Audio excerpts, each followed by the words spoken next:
찬송가 272장 고통의 멍에 벗으려 보주.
전주를 만드신 하나님 아버지를 내가 믿사오며 그 위아들 우리 주 예수 그리스도를 믿사오니 이는 성령으로 잉태하사 동정녀 마리아에게 나시고 본디오 빌라도에게 고난을 받으사 십자가에 못 박혀 죽으시고 장사한 지 사흘 만에 죽은 자 가운데서 다시 살아나시며 하늘에 오르사 전능하신 하나님 우편에 앉아 계시다가 저희로서 산 자와 죽은 자를 심판하러 오시리라. 성령을 믿사오며 거룩한 공예와 성도가 서로 교통하는 것과 죄를 사하여 주시는 것과 몸이 다시 사는 것과 영원히 사는 것을 믿사옵나이다.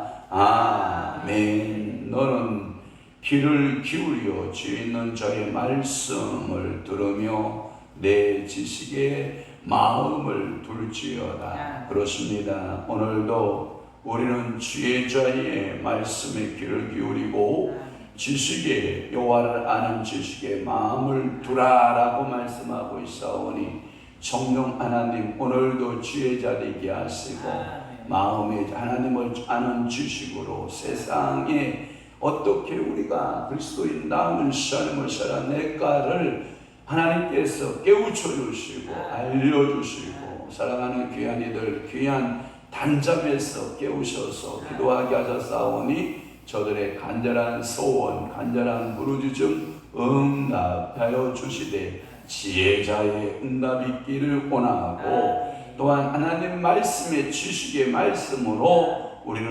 응답하여 주옵소서. 그리하여 하나님 오늘 하루도 기쁨으로 살게 하시고 오늘 또한 성금요일 이 새벽 제단부터 저녁 기도회까지 오늘 되어지는 모든 일들 만나지는 모든 사람들 성령께서 온전히 사로잡으시고 큰 은혜의 분복으로 역사해 주옵소서. 예수 그리스도의 이름으로 축복하며 기도하옵나이다. 아멘. 하나님의 말씀 운동합니다. 하나님의 말씀 스가랴 1장 1절입니다. 시작. 다리오 왕 제2년 8째 달에 여호와의 말씀이 또의 손자 베레가의 아들 선지자 스가랴에게 임하니라. 이르시되 아멘. 오늘 스가랴 1장 1절 말씀을 중심으로 해서 스가랴 계속강의 스가랴 32번째 스가랴 30의 말씀 몇 번째? 두 번째. 오늘은 두 가지만 살펴보도록 하려고 합니다. 첫째는 내용, 두 번째는 이 스가랴서의 특징, 이렇게 두 가지만 살펴보도록 하겠습니다. 첫째 내용입니다. 이 스가랴서는 가운데 토막을 딱 내면 두 부분으로 나눌 수가 있어요. 이건 딱 생선으로 말하면 뭘로 하면 되냐면 딱 두 토막 내서 여러분 옛날에 장작불 때 소염을 끓일 때 장작불 넣잖아요. 넣고 쫙 고무래로 끌어내서 불이 빨간 불이 지글지글할 때 고등어를 반 딱 갈라서 두 토막으로 해서 이렇게 앞뒤를 노릇노릇 구우면 맛있어요, 안 맛있어요? 엄청 맛있다. 그러니까 오늘도 여러분들이 이 스가랴서의 내용을 뭘로 해라? 두 토막으로 딱 나눠라. 그래서 제1부는 뭐냐면 1장에서 8장까지를 한 토막 낼 수 있어요. 그것은 뭐냐면 성전 공사의 그 하는 중에 하나님의 예언의 말씀이 스가랴에게 떨어졌다. 그러니까 오늘도 여러분 하나님 아버지 앞에 우리는 성화론적인 구원을 앞으로 나가잖아요. 천성을 향해 가는 성도들은 앞으로 여러분들이 나가는, 그래서 여러분들이 크리스천이가 세속의 도시를 빠져나와서 새로운 그 새하늘과 새 땅을 향하여서 예루살렘 성을 향하여 크리스천이가 순례 여행을 떠나잖아요. 그 떠나는 것과 같아요. 그때에 여호와의 말씀이 누구에게? 스가랴에게 임했다라는 것이고요. 또 하나는 제2부의 말씀은 뭐냐면 9장에서부터 14장의 말씀인데 성전 완공 이후의 예언이에요. 그 말의 의미는 뭐냐면 우리가 예루살렘의 새 땅에 들어가면 우리는 천국 생활이 있어요, 없어요? 있죠. 마치 이스라엘에서 역사로 피어난다면 출애굽 과정에서부터 가나안 요단강까지가 일부라고 하면 2부는 이제 그 하나님이 족과 꿀이 흐르는 땅으로 들어가서 그 땅 분배를 받고 그 땅에서의 삶에 대한 이야기. 그러니까 오늘도 여러분들 예수 믿고 죄에서 해방되고 여러분들 사망에서 해방되어서 이제 하나님의 거룩한 성민으로 살아가는 그 삶의 이야기. 그러니까 오늘도 여러분들에게는 두 가지의 이야기가 기록이 되어 있다. 이렇게 두 부분으로 스가랴서를 쫙 나눌 수가 있다. 1장에서 8장까지 성전 공사에 대한 예언, 또한 9장에서부터 14장은 성전 공사에 완공된 이후에 대한 예언, 이렇게 나눌 수가 있다라고 하는 거예요. 특히 제1부 성전 공사의 예언은 학개서보다 2개월 후, 그러니까 학개서보다 몇 개월 후? 2개월 후인 다리오 왕 2년 8월에 8째 달이니까 2년 8월에 학개서 말씀을 봐봐요. 자, 학개서 1장 1절에 보면 다리오 왕 제2년 몇째 달? 6째 달. 그러니까 6월이잖아요. 그러니까 학개서는 다리오 왕 제2년 6월, 그 다음에 스가랴서는 다리오 왕 제2년 8째 달. 8에서 6을 빼면 얼마예요? 2개월이에요. 그러니까 2개월 차이로 예언하고 있다라고 하는 것을 우리가 알 수가 있고요. 특별히 이 8월 달에 하나님께서 스가랴에게 임했는데, 이런 88을 기억하시면 좋아요. 8월에 하나님은 8개의 환상을 열어줍니다. 아멘. 이야, 좋은 날이에요. 아멘. 그러니까 오늘도 여러분들이 하나님 아버지 앞에 아빠 아버지 기도하고 하나님 아버지 오늘도 간구합니다. 새벽에 주님 전에 왔습니다. 눈이 확 열려요. 아멘. 여러분, 새벽 기도하는 사람에게 하나님이 주시는 은혜가 뭐냐? 눈을 열어줍니다. 아멘. 그러니까 오늘도 여러분들의 나의 개인적인 기도할 때도 하나님이 눈을 열어 환상을 보여주시고, 자녀를 위해서 기도해도 뭐가 열리고? 환상이 열리고, 믿음이 열리고, 축복이 열리고, 막 열리는. 그러니까 여러분들이 이 8개의 이상 환상이 쫙 열리고, 또 하나는 금식에 대한 문답식으로 금식에 대한 질문, 답, 이런 금식에 대한 이야기들로 꾸며져 있는 것이 특징입니다. 이는 학개와 더불어 성전 건축을 격려하는 예언으로 8 환상 등을 통하여 이스라엘을 중심한 세계의 역사들을 계시함으로써 이스라엘 백성들을 위로하고 다시금 그 백성들을 격려하는 내용. 그러니까 오늘도 스가랴서를 읽으면 너 성령은 잘한다 응원 아멘으로 응원 우리 모친 아멘으로 응원. 입 안 여는 거 봐. 아멘으로 응원. 그래야 겨우 한번 아멘 해줘. 아이고 주님. 이유는 왜 그러냐면 시골의 충청도 그쪽은 뭐냐면 이런 거예요. 예배 시간은 조용히 예배드려야 된다. 그러니까 거기는 뭐냐면 쥐죽은 듯이 조용한 것이 예절을 지키는 것이다, 이렇게 생각을 하는 거예요. 그러니까 거기는 설교 시간에 아멘 잘한다 안 한다? 안 한다. 그런데 서울에서 손님이 내려오면 그때는 이제 교회 분위기가 달라지는 거예요. 왜냐? 칙칙한 80대, 이 90대, 이 60, 이 70 먹은 노인들, 80 먹은 노인들 아멘 한마디도 안 하고 설교 시간 시작되면 그냥 눈 하나 지그시 감고 너는 설교해라, 내가 들어보겠다. 그리고 졸리면 아예 자는 거고, 또 옆에서 코 골고 자고 있다가 서울에서 이제 한 손님이 내려오면 아멘 이 소리에 이제 너는 살짝 듣다가 누가 저렇게 예배 시간에 소리하는 게 아니야. 저게 네 집 자식인데 내려와서 저러네. 앉아 이러고. 여러분, 그런 교회 분위기가 좋아요, 안 좋아요? 안 좋아요, 여러분. 그러니까 여러분들이 그 말씀 먹을 때 아멘, 아멘, 아멘. 설교 듣는 게 좋은 걸로 여러분 그렇게 생각하셔야 돼요. 근데 저 어르신은 아멘 안 하는 게 미덕인 줄 알아요. 그러니까 아멘을 하셔야 돼요. 그래도 안 하네. 아멘을 하시라고. 어머, 들어도 안 하네. 아멘을 하셔야 된다니까. 어머, 이게 아멘도요 성령이 시켜야 하죠. 안 되는 거예요. 아멘 한 번도 못 하시잖아. 아멘 해봐요. 안 하는 거 봐. 웃겨. 고집이 얼마나 센지 그냥 벽창이야. 또 하나는 이 스가랴서 제2부는 뭐냐면 기록하는 어떤 연대가 없어요. 학교에서는 네 가지 예언으로 쫙쫙쫙 날짜마다 이렇게 기록이 되어 있잖아요.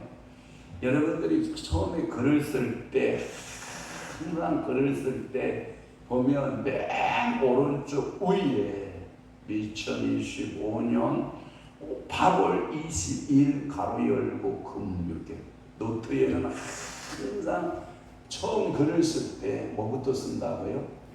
날짜부터 써요. 일기도 그렇죠. 일기도 날짜부터 써요.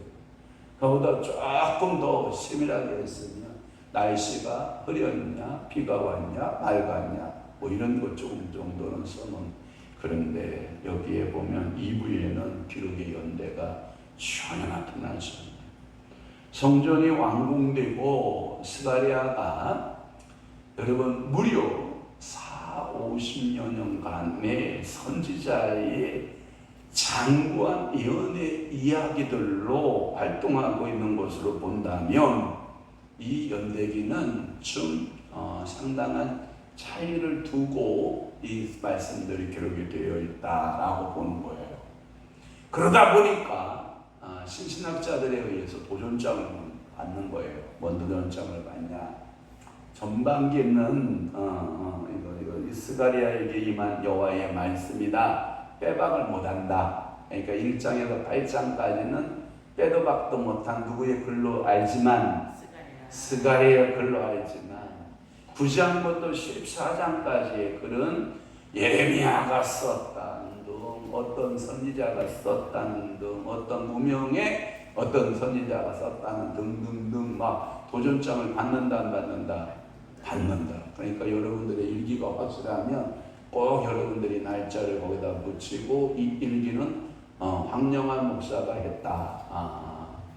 제 설교 노트에 저 방송실에 제 설교 노트를 이렇게 뒤져보면 모, 영, 성, 집회 해놓고 그 오른쪽에다가 날짜 있고 그리고 그 밑에 설교자 어제 설교자가 왕규원 목사님이잖아요. 그 다음에 성경 그리고 제목 이렇게 다 있어요. 근데 어제 설교 노트에 보면 성경하고 제목이 있다 없다? 성경도 안 읽고 설교하시고 말씀도 안 알려주고 설교하시고 그래서 그때 설교 끝날 쯤에 왕 목사님 오늘 성경 본문은 뭐고요? 말씀 제목은 뭐예요? 그랬더니 성경 제목하고 말씀은 당신들이 알아서 써놓으시오. 말이 돼 말이 안 되지. 도대체 뭔 얘기를 한 거야? 1시간 반 이상을 도대체.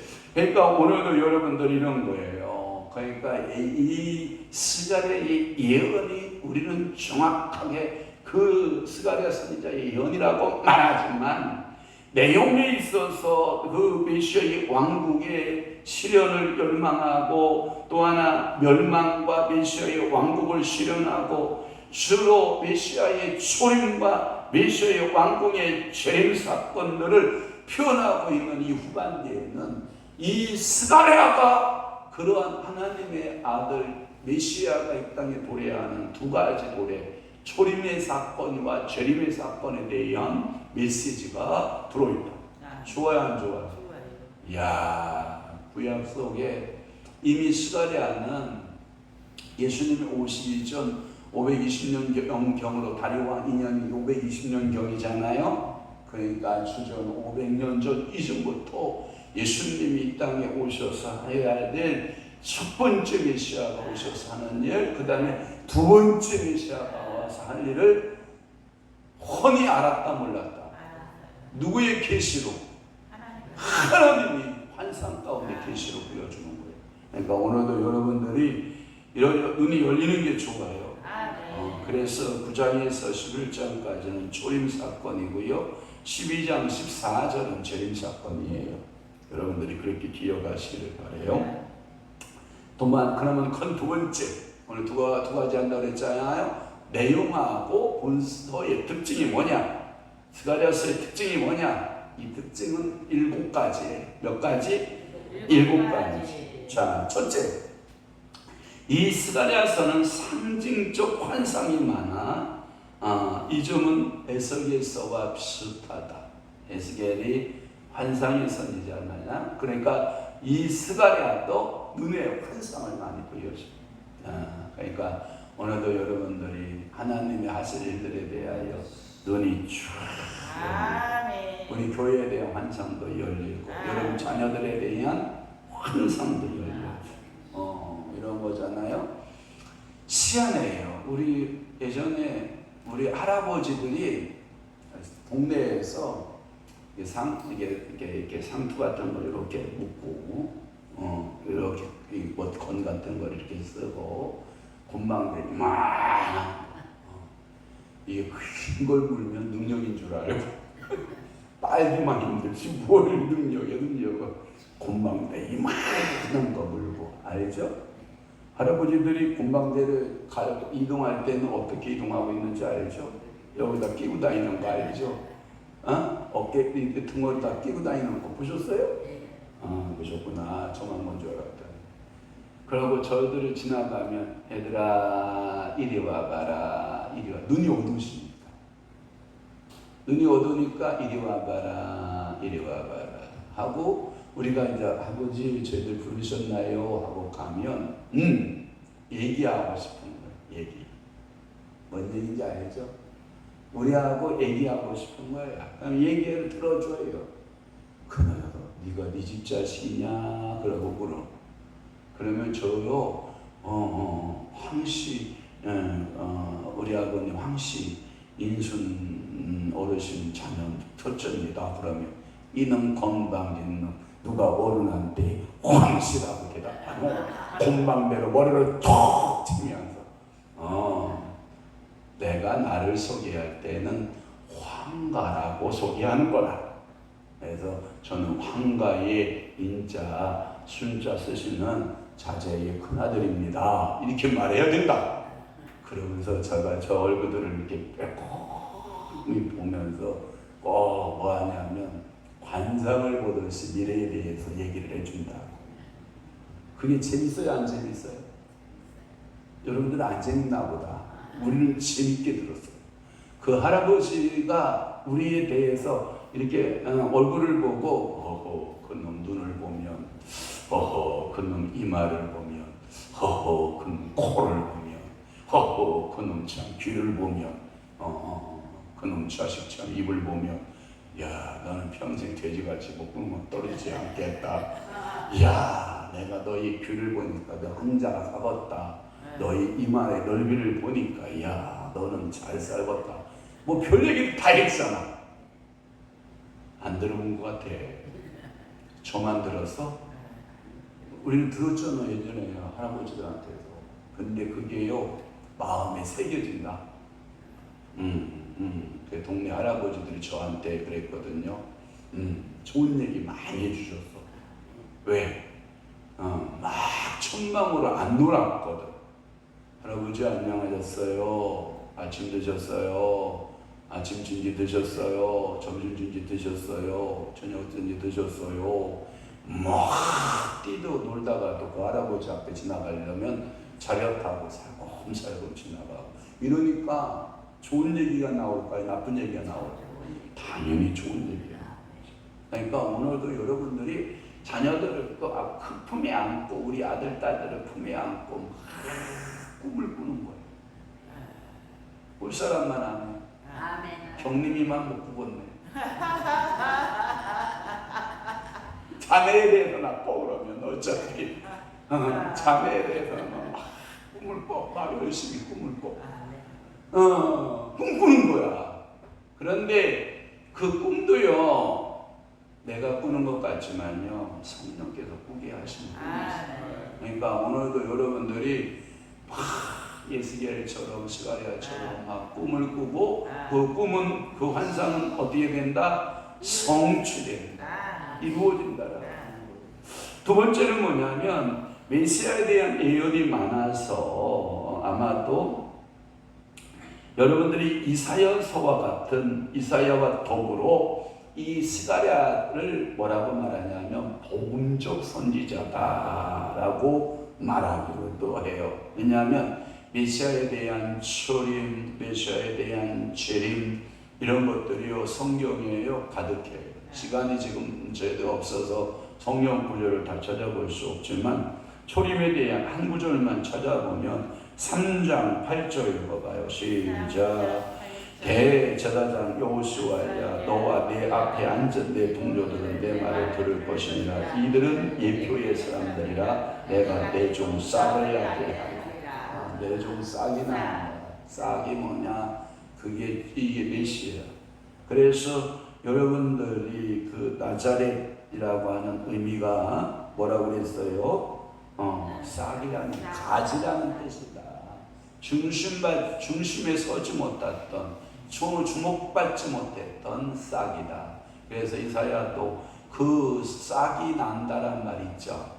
싹이 나는 그와 같이 이런 등등의 메시지들이요 이 스가랴서에 가득 차 있다라고 하는 거고요.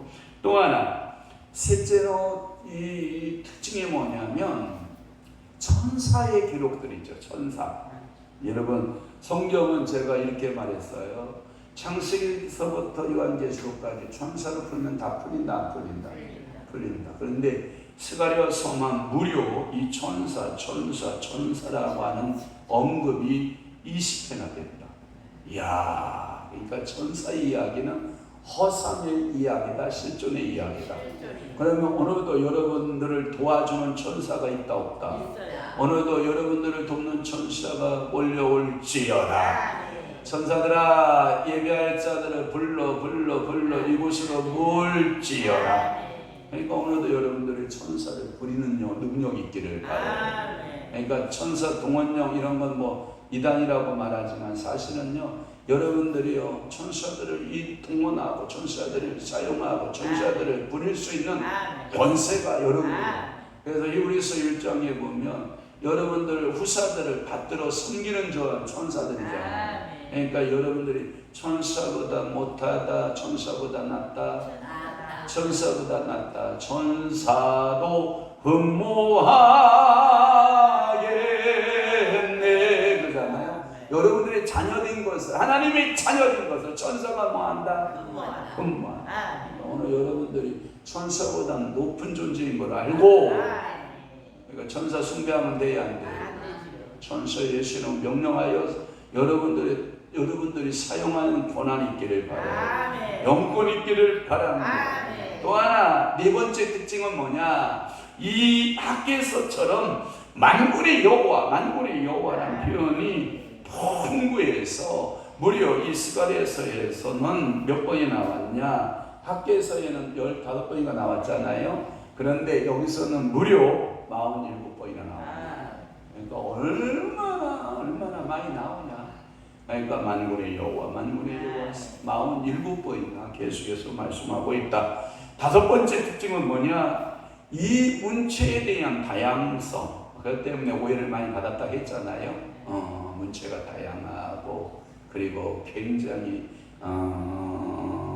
그 환상들이 많이 나타나 있고, 어떤 때는 시적 표현으로, 어떤 때는 산문적 표현으로 균형된 병행구들이 있고, 불균형적인 강의법이 또 있고, 감성적인 표현들이 있는가 하면, 또 하나는 뭐냐면 강력한 감정적 표현도 있고요. 어떤 때는 잔잔하고 어떤 때는 평범한 표현이 있는 그런 다양한 문체 형식을 다 갖고 있다. 그러면 스가랴서 읽으면 졸릴까요, 안 졸릴까요? 안 졸려요. 한번 물어볼게요.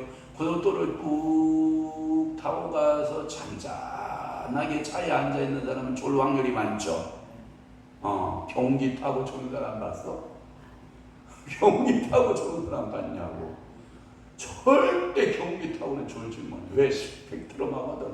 덩덩덩덩 뭐 앞뒤로 갔다 뒤로 갔다 뭐 옆으로 갔다요. 이게 그냥 이게 경기를 타고 조는 사람은 거의 없다. 그러나 그 편안한 고도로 타고 가는 사람들은 잘 확률이 많지. 그런 문체를 보면 스가랴서를 읽으면 굉장한 다양한 표현들 때문에 재밌다 안 재밌다. 한번 풀어보고 이제 알아요. 재밌어요. 그러니까 여러분들이 다양한 표현들 보는 게 좋습니다. 또 하나 여섯 번째 특징은 뭐냐면 불분명한 구조들이 많아서 이게 해석하는데 굉장히 어려운 책으로 본다. 그러니까 이게 도대체 무슨 이야기야 할 정도로 어려운 문체들이 또한 있기도 하다. 그 다음에 이 소선지서가 12권이잖아요. 12권 소선지 중에서 가장 길고 그리고 그 내용에 있어서는 굉장한 내용들을 가지고 있거든요. 그럼에도 불구하고 분명한 이해되지 못하는 그런 우리가 그 예언의 사상들을 다 따라가지 못하는 그런 깊이가 있다. 이것이 누가 그렇게 해석했냐면 초대교부였던 이 제롬이라고 하는 신학자가 있는데 초대교부 제롬이가 그렇게 말하고 있는 거예요. 그러니까 오늘도 여러분들의 소선지서 중에서 가장 길고 알 것 같은데 모를 것 같은데 이러한 그 예언들이 가득 차 있다. 그러니까 열린 사람은 열리는 거예요. 그러니까 소선지서 중에서 이 스가랴서를 여러분들 풀어갈 때에 하나님이 이런 거잖아. 입을 열어도 조금 여는 게 좋아. 네 입을 넓게 열라. 그러면 예언 부분이 조금 열리는 게 좋아. 많이 열리는 게 좋아. 저는 축복합니다. 많이 열리기를. 우리 어머니 비유 맞추기가 굉장히 어렵거든요. 어느 날 보면 아가야 뭐 갖고 와라, 그릇 갖고 와라. 그러면 저 같으면 그럴 것 같아. 어느 정도의 양의 크기를 갖고 와라. 이런 건 얼마나 좋아. 형용사야. 그릇 갖고 와라. 그러면 그릇을 갖다 준다. 얘놈 새끼야. 이게 그릇이라 갖고 와 이 새끼야. 이 조그맣게 살롱아. 그릇을 큰 걸 가져와. 엄마 많이 담아줄 거 아니냐 시기야. 비유를 못 맞추게 했어. 어느 날은 또 그릇 갖고 와라. 그러면 또 욕 먹을까봐 한 지갑을 갖다 준다. 그러면 이놈의 새끼는 욕심 너무 하네. 너 혼자 다 먹으려고 새끼 이렇게 큰 그릇 갖고 오냐? 나는 비유 맞추기가 쉽지 않아. 그지? 우리 사모야 맞지? 그때야. 그러면 당신이 생각한 머리가 있을 거 아니야. 애가야 어느 정도의 그릇을 가지고 와라. 어느 정도의 그릇이 필요할 것 같다. 이러면 맞춰서 가져가요, 안 가져가요? 가지고 가요. 조그만 것 가져오고 가면 큰 거 안 갖고 왔다고 난리치고 큰 것 가지고 가면 욕심 많다고 또 난리치고 도대체 그 비유장 어디다 맞춰야 돼? 그래도 요즘은 그 얘기는 안 해. 칼치조림 해주니까 드시면서 칼치는 구워야 맛있느니라. 안 해. 다행히 그건 잊어먹었나 봐. 이제 칼치를 구워놓으면 뭐라고 하냐면 야 뭐니 해도 칼치는 무 넣고 졸여야 맛있느니라. 어디에 비유를 맞춰? 두 가지 다 해드려야 돼. 그럴 정신력 있으면 얼마나 좋겠어. 그럴 능력만 있으면 얼마나 좋겠어. 오늘도요 여러분들이요 하나님 앞에서 은혜가 열리기를 바랍니다. 축복이 열리기를 바랍니다. 마지막으로 7번째가 뭐냐면 악계와 같이 성전 재건을 격려하고 나가서는 이게 종말적 예언으로 이루어진다는 거예요. 그러니까 성전을 짓는 건 굉장히 현실적인 일이잖아요. 그죠? 환상을 보고 막 미래에 대한 이야기는 그게 이루어질까? 좀 이게 형이상학적이잖아요. 그럼에도 불구하고 이 현실과 미래에 대한 그러니까 지금 현실적 삶의 최선을 다하는 자는 뭐예요? 마지막 종말의 때에 그들이 뭐가 되는 거예요? 주인이 되는 거예요. 그러니까 오늘 대충 살 거예요? 최선을 다할 거예요? 최선을 다하는 사람은 예수님 오시는 그날 과연을 여러분들이 테이프를 끊을 거 아니에요. 마지막 인생의 테이프를 끊을 거잖아요. 그러니까 여러분들에게 상급이 있는 거예요. 아멘. 오늘도 여러분 대충 살 거예요? 최선을 다할 거예요? 최선을 다해. 여러분 오늘 똑같이 24시간 주어집니다. 예? 그런데 똑같이 24시간 동안에 어떤 이는요 거대한 것들을 생산해내는 사람이 있는가 하면 어떤 사람은요 그 주어진 시간을 소비하고 허비하는 삶을 살아내는 사람이 있어요. 하나님은 오늘도 여러분들 어떻게 살기를 원하실 것 같아요? 생산하고 아멘. 많은 것들을 여러분들이 하나님 앞에 기도하고 생산해내요. 그리고 하나님이 어떻게 살라고 말씀하신 대로 우리가 순종하여 살아내요. 오늘 주어진 시간들을 허비하거나 주어진 물질들을 허비하거나 내게 주어진 삶의 것들을 허비하는 인생이 아니라 오늘도 여러분들은 많은 것들을 생산해내서 마지막 주님 앞에 섰을 때 내 삶의 현재의 삶이 그날에 뭘로 나타나요? 열매로 결과로 나타날 때 여러분들이 종말적인 삶으로 살아서 우리 주님 보시기에 합당한 열매들이 많이 맺어지기를 주님의 이름으로 축원합니다. 기도하겠습니다. 좋으신 하나님, 오늘도 스가랴서의 32번째 스가랴서의 내용, 스가랴서의 특징 살펴볼 수 있게 하시니 감사합니다. 오늘도 그 말씀 가슴속에 새기면서 이제 스가랴서의 말씀을 풀어 가겠사오니 성령, 하나님 성령의 영감으로 저희들 이 말씀 알아듣게 하시고 깨닫게 하시고 꿈을 갖게 하시고 마지막 때까지 최선을 다하는 아름다운 인생 되도록 성령 하나님 붙잡아 주옵소서. 주님 앞에 11조 예물 온전히를 그리고 이태선 원사님 주님 앞에 예물 드려 기도하오니 하나님 이 예물 속에 하나님 창세기서부터 요한계시록까지 11조한 자들의 분목에 대하여 그대로 적용되는 아름다운 가정, 믿음의 가정, 자녀들의 전대일로 복받는 가정 되도록 은혜 베푸시고 이태동 원사님 주님 앞에 선교의 예물 드려오니 받으시고 은혜 베푸시고 이 물건이 올라갈 때 많은 영혼들이 주께로 열방들이 주께로 돌아오는 물건 되도록 성령 하나님 사용하시고 은혜 내려 주시옵소서. 이제는 우리 주 예수 그리스도의 은혜와 하나님 아버지의 극진하신 사랑하심과 성령님의 감화 교통 내주 위로 역사 충만하신 오늘 남은 때 말씀대로 살고 은혜로 살아가기로 각오하고 결심하는 사랑하는 귀한 신도 심령 위에와 교회 위에 이제로부터 영원토록 함께 있을지어다.